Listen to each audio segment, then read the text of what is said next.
Hey, all you cool cats and kittens. It's your favorite history teacher back at you again with another historical video. And today we're going to continue our New Deal push and start talking about all the other types of people that weren't really talked about in the first two sections of the book. That's right. We're going to talk about minorities, women, Mexican Americans, African Americans, Native Americans, all the others in between. All right, so let's get started. Okay, Module 10, Lesson 3, New Deal, New Opportunities. So let's let's get after it. Okay, that was your warm-up. Okay, objectives. We're going to analyze the effects of the New Deal programs on women.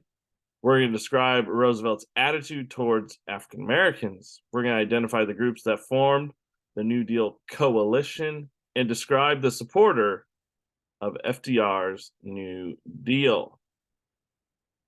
All right, can't stop, won't stop. In some ways, the New Deal represented an important opportunity for minorities and women, but what these groups gained was very limited. Long-standing patterns of prejudice and discrimination continue to plague them and to prevent them from their full and equal participation in national life. One of the more notable changes to the New Deal was the naming of several women to important government positions. Now, if you recall from the last lecture, that was because of our girl, Eleanor Roosevelt. She, you know, made sure FDR did that. So Frances Perkins became the first female cabinet leader in American history. Test question. I love those questions about who was the first. It's always those trivial questions, trivial answers. As Secretary of Labor, she played a major role in creating the Social Security system and supervised labor legislation. Remember, Social Security Administration, one of the more not proud, great achievements from the Second New Deal. FDR, again, encouraged by his wife and seeking for the support of women voters, also appointed two female diplomats and a female federal judge. However, women continue to face discrimination in the workplace as male workers still believe that working women took jobs away from men. There was a Gallup poll taken in 1936 that reported 82% of Americans said that a wife shouldn't work if her husband has a job. Mm. There was a quote in your book where it said one way to fix unemployment was to fire all the women and hire all the men. I don't know. Doesn't sound like a good idea to me. But these New Deal laws yielded mixed results. Remember, the National Recovery Administration set wage codes, some of which lower minimum wages were set for women. The Federal Emergency Relief Administration hired far fewer women than men, and the CCC, again, only hired young men. Young men. In spite of all these barriers, women continued their movement into the workplace. Although the percentage of working women for wages only slightly increased during the 30s, married women in the workplace grew from 11% to 15% by 1940. Again, not that great, but some improvements. In short, widespread criticism of working women did not halt the long-term trend of women working outside the home. That's Frances Perkins. Here we have women working.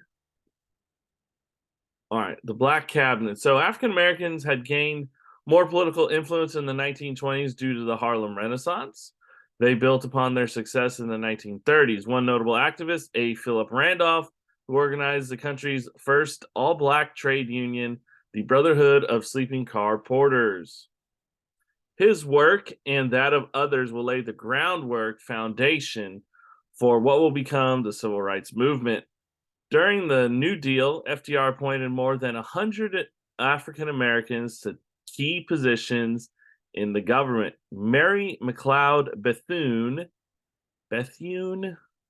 was an educator who dedicated herself to promoting opportunities for young African Americans. She was hired by FDR to head the Division of Negro Affairs of the National Youth Administration and worked to ensure that the NYA hired African American administrators, provided job training, and other benefits to minority students.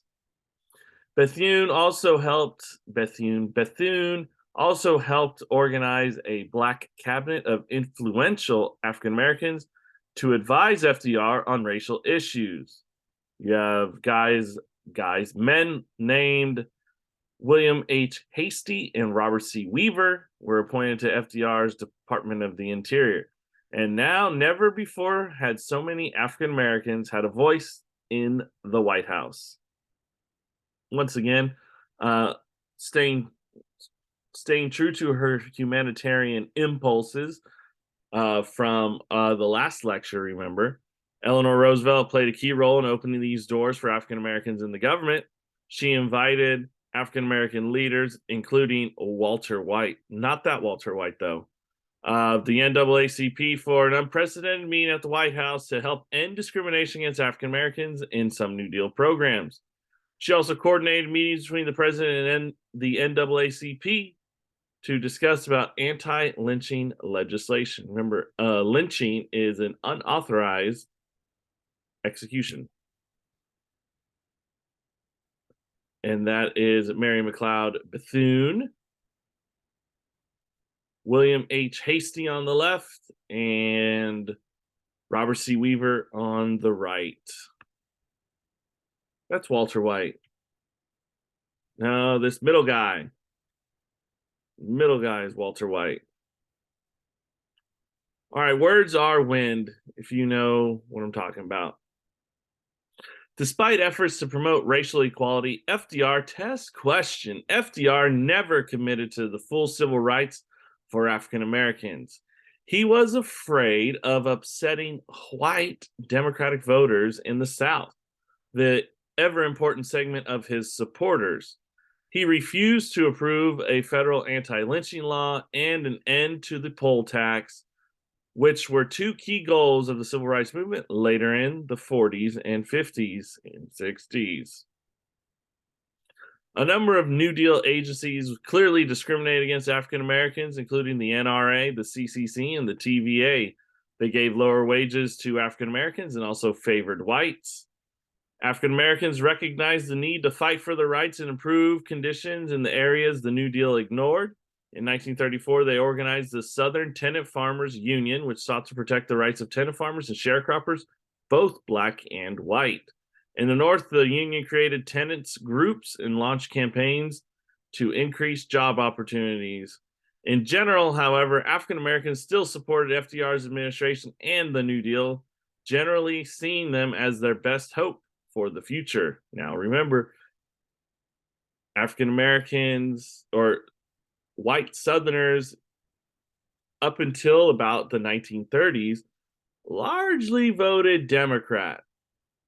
And you have this new Democrat, FDR, who is of the northern variety type, but he still relies on getting votes from the South, even though the South doesn't really care for what he's doing for African Americans. And that's largely in part why FDR doesn't do anything. So he might be this great, person who helped get our country moving in the right direction, but largely ignored the rights of minorities in the country. So I know this is from like 1922, but you kind of get the deal. The shame of America. All right. Mexican Americans. So Mexican Americans also tended to support the New Deal, even though they received fewer benefits than African Americans did. Large numbers of Mexican Americans had come to the U.S. during the 1920s, settling mainly in the Southwest, working on farms. During the Depression, the need for farm labor decreased, obviously, and farm wages fell to as little as 9 cents an hour. Farm workers who tried to unionize often were met with violence from employers or government authorities. The unemployment rate for Mexican Americans was significantly increased during this time. And although the CCC and WPA helped Mexican Americans, MXAMS is Mexican Americans, these agencies also discriminated against them by disqualifying them from their programs, migrant workers who had no permanent address. Many of these workers decided to return to Mexico. Remember, from all that discrimination, they're just like, I'm gonna get the hell out of Dodge and I'm just gonna leave. I'm tired of this. You're done. The US government will also deport others. So during the 30s, as many as 400,000 persons of Mexican descent, most of which were US citizens, US born, returned to Mexico. Or not returned, were deported to Mexico. Those that stayed lived in extreme poverty. So you have Mexican American workers, Native Americans. Native Americans were another group that benefited from New Deal programs. 1924, a law had granted Native Americans full citizenship. That's great. 1933, FDR appointed John Collier as Commissioner of Indian Affairs. Collier helped create the Indian Reorganization Act of 1934, which marked a complete change in government policy. After nearly 50 years of forcing Native Americans, Native Americans to assimilate, the government abandoned this approach and moved to grant NA autonomy, Native American autonomy. Autonomy means you can choose whatever you want to be. This also helped restore some reservation lands to tribal leadership. The act mandated changes in 3 areas. Economic, Native American lands would belong to the entire tribe. This provision would strengthen land claims by prohibiting the government from taking over unclaimed reservation lands and selling them to other people other than Native American. It also affected the cultural aspect. The number of boarding schools of Native American children was reduced, and children can now attend public schools on the res. And the political aspect, tribes were given permission to elect chief or tribal council members to govern their reservations, not the government. Some Native Americans who value tribal traditions hailed this act as an important step forward. Other Native Americans had become more Americanized as individual landowners of the previous Dawes Act objected because they were just tired of white people telling them what was good for them.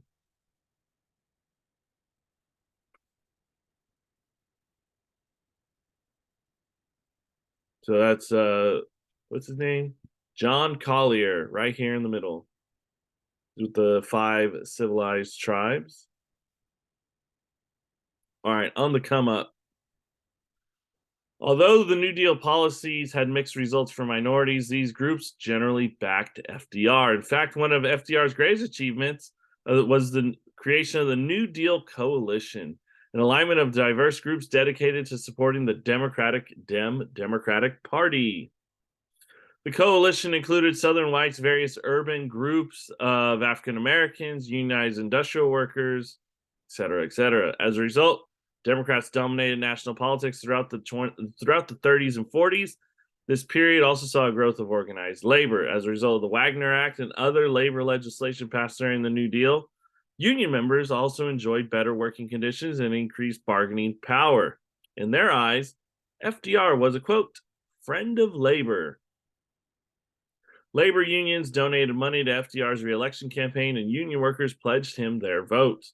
Between 1933 and 1941, union membership grew from less than 3 million to more than 10 million people.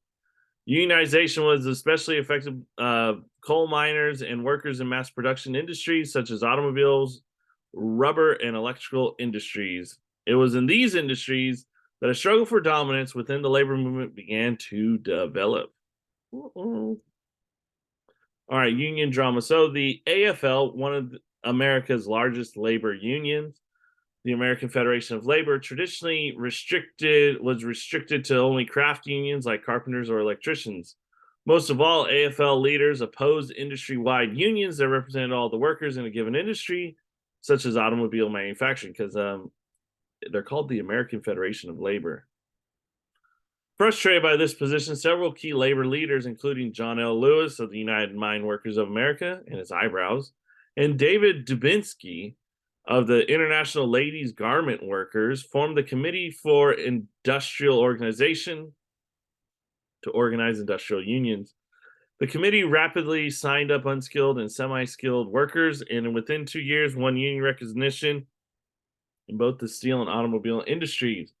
1938, the committee was expelled from the AFL, and then they will just change their name to the Congress for Industrial Organizations, the CIO, which lasts until 1955.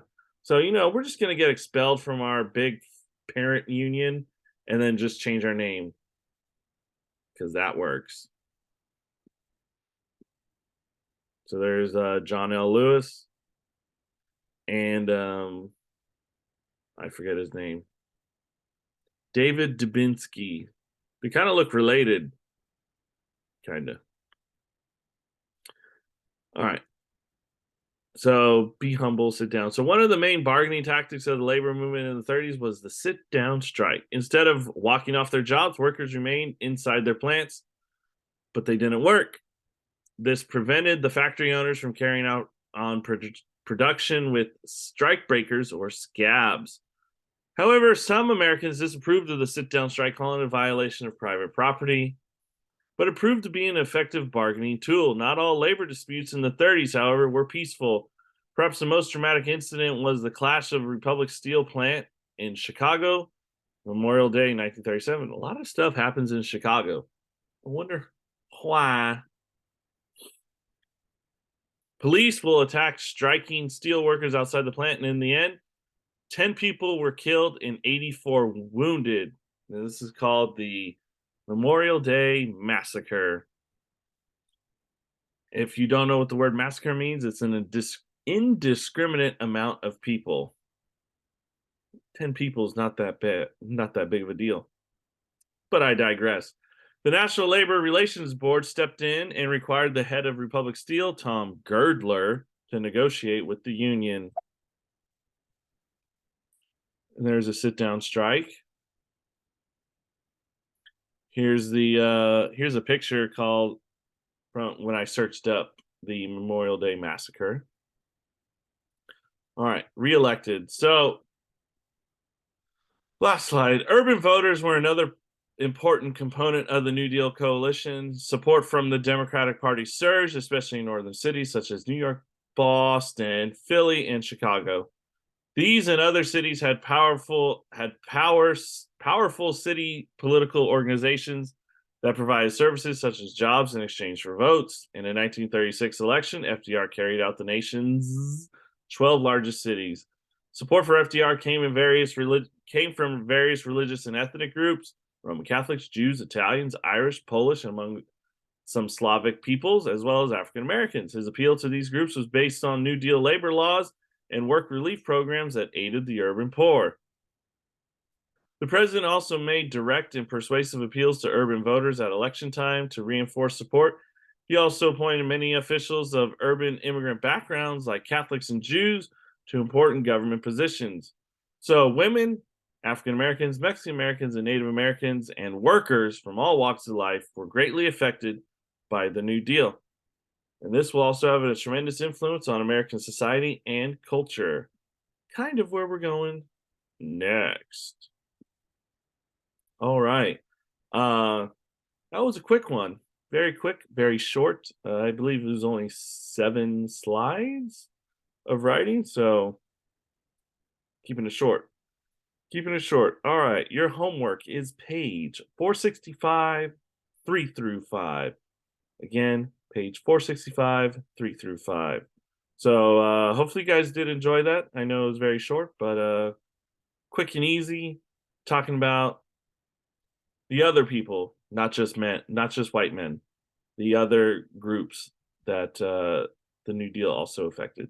So yeah, hopefully you guys did enjoy. If you did, make sure you hit that like button, leave a comment, subscribe, and I'll see you in the next one.